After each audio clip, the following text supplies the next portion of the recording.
Hi everyone, for this video I'll be looking at Canadian cult leader Jordan Peterson. Clear that throat. By day, Jordan Peterson is a mild-mannered university professor whose lectures seem to consist almost entirely of motivational self-help advice. So you get your act together so that there isn't any more stupid pain around you than necessary.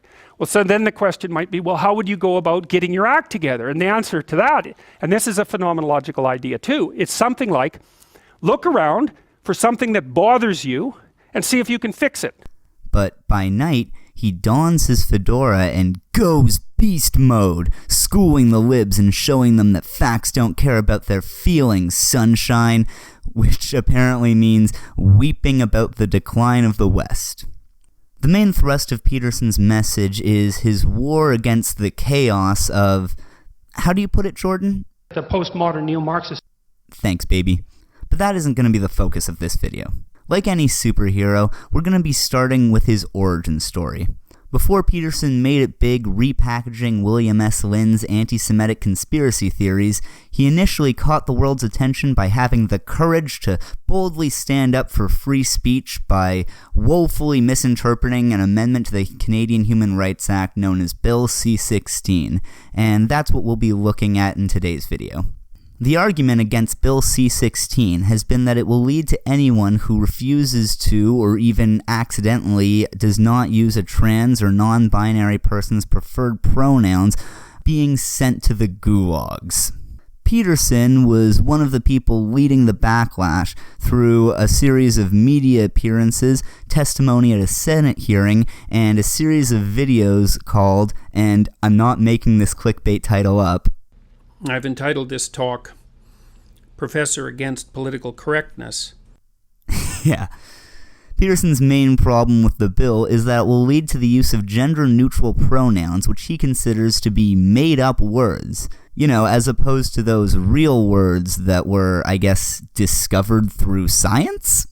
It's also worth noting that changes in grammar and language happen all the time. For example, it used to be grammatically incorrect to refer to a single person as you instead of thou, but language changes, and if you don't like it, I suggest you learn Latin.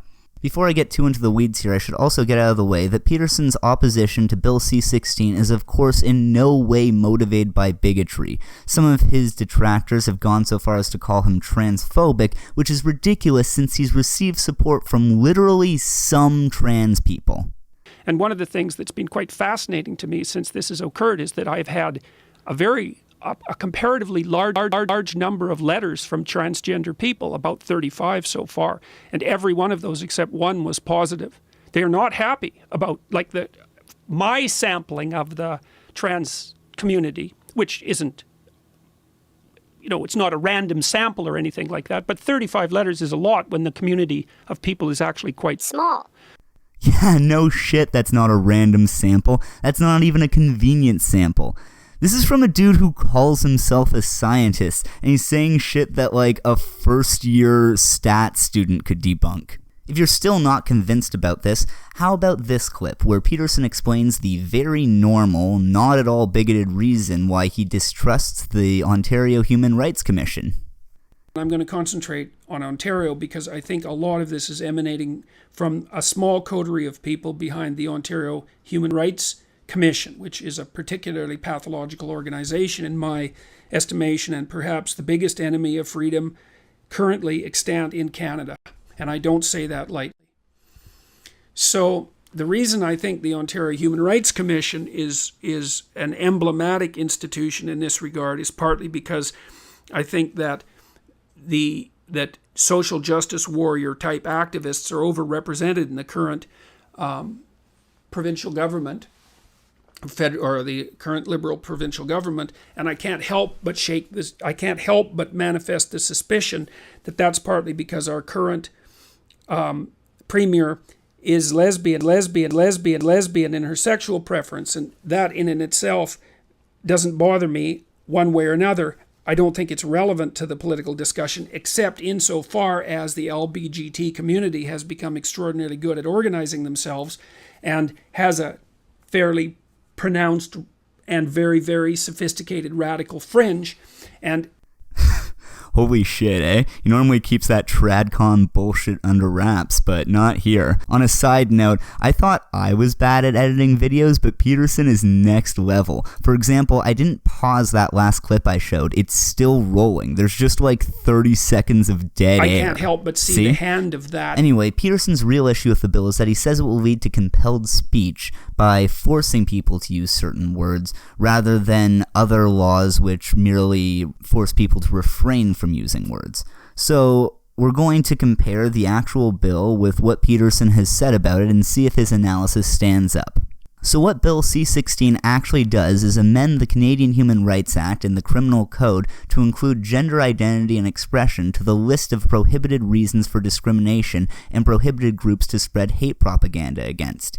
Now, while this has been touted as creeping government suppression of every citizen, the Canadian Human Rights Act doesn't actually deal with the private actions of individuals much at all. The vast majority of the act deals with how government agencies and federally regulated businesses are not allowed to refuse services to, mistreat, or harass customers and employees based on things like race, religion, and now gender identity or expression.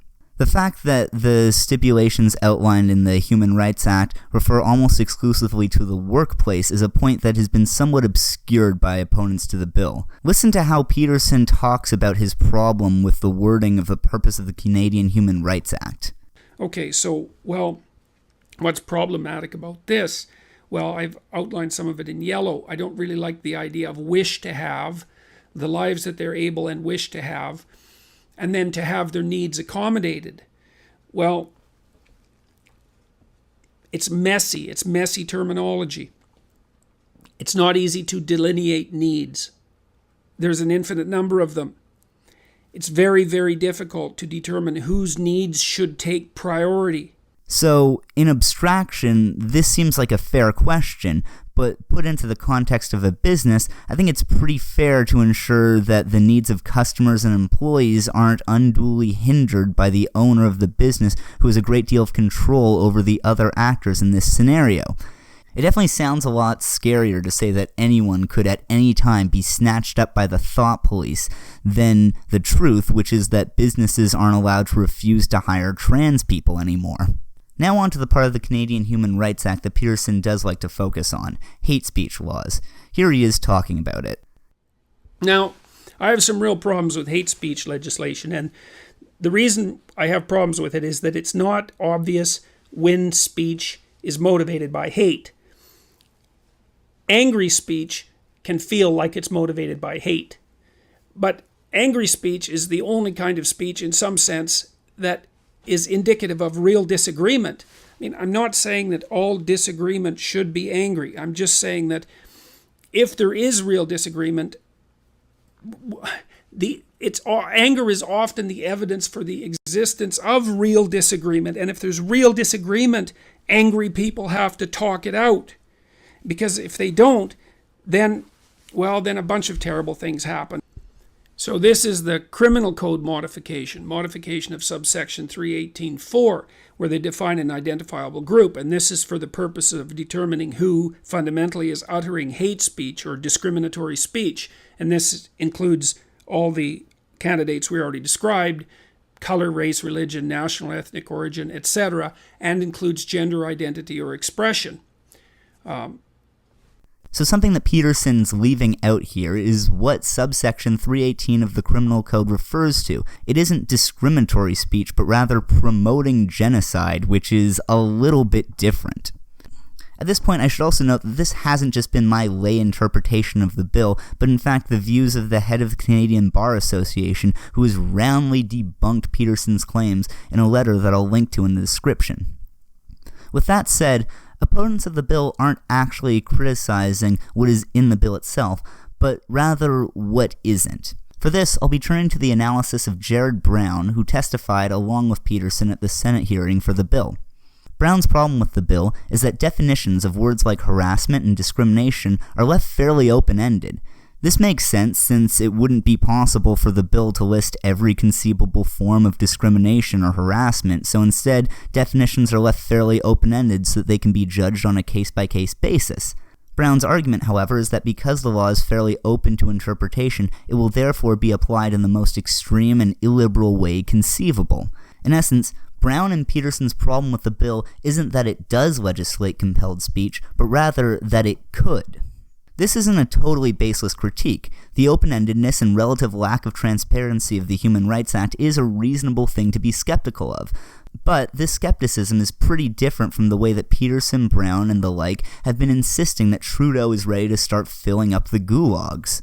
When Peterson and his supporters are pressed to provide evidence that Bill C-16 will be interpreted the way they've said it will be, they usually point to the case of Lindsay Shepherd. Lindsay Shepherd is a TA at Wilfrid Laurier University who faced disciplinary actions for showing a clip of Jordan Peterson in her tutorial. Shepherd secretly recorded her disciplinary hearing, capturing an absolute goldmine of SJW bullshit.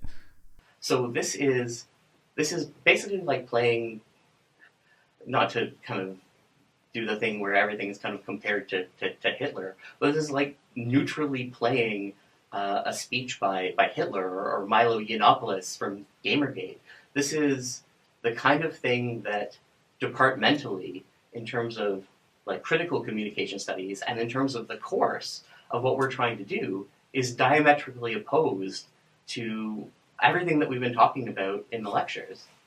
Was this one of the reasons that you wanted to do this? Because it was like a reaction to the lecture content? No, we were talking about gendered language, and I was asking them to structure sentences using they or using his or her. And then we talked about the societal context of it. Okay. So I don't get why I'm being seen as transphobic by virtue, by proxy of me just saying, just stating, just exposing people to an idea. I don't get how that label is not attached to me. I really don't. It's more about the effect rather than the intention. It's that, like, obviously that wasn't your intention, but nevertheless, it disturbed and upset students enough. Holy shit. I'm about as left as they come, and after listening to that, all I want to do is rant about how taxation is theft and the subtle yet important difference between pedophilia and amphibiophilia, or, whatever it is that ANCAPs like to do. I'll be very clear here that I in no way support what happened to Lindsay Shepherd.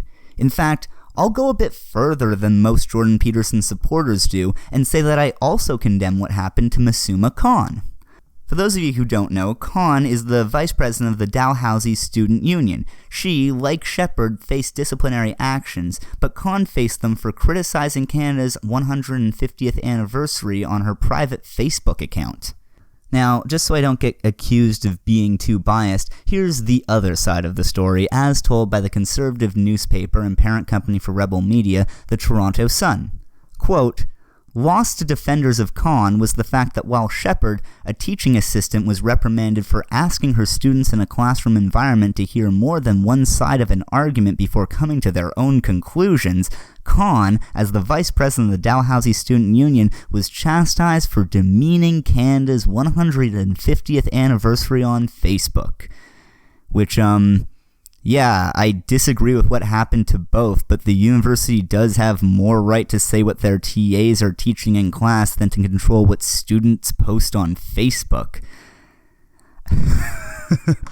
I like how the article goes on to say about Khan, quote, "She wrote that she could not be proud of a country that is responsible for over 400 years of genocide and the stealing of land."